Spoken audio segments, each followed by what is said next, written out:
In the year 2020, aka the year that permanently maimed my social stamina, I started working on the project that would become Tales of the Multiverse. At the time, it was an idle hobby. I certainly did not think it would become the project that would take up virtually all of my creative attention.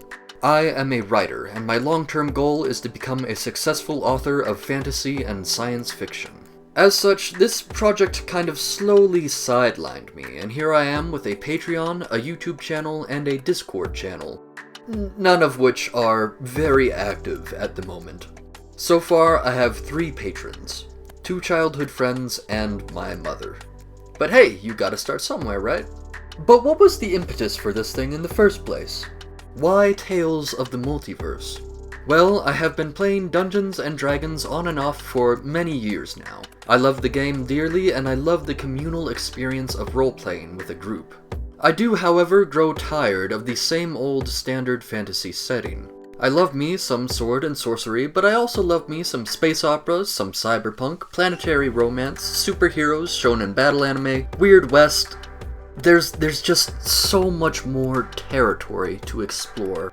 There are, of course, tabletop role-playing games for all of these things, but delving too deeply into any one of them results in the same problem.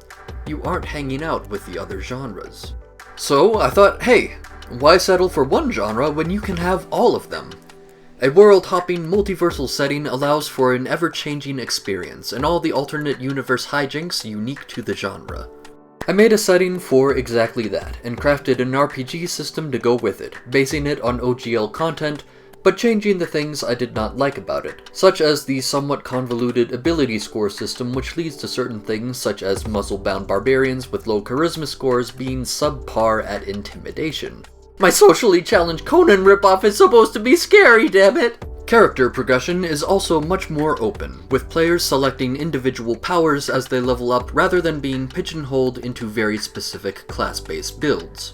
I wanted people to be able to make characters that play into their specific fantasies, whether they be superheroes, shonen battle characters, master swordsmen, mystical ninjas, beautiful angsty vampires, traumatized psychic experiments, goofy spellcasting wizard animals, or anything else they can come up with.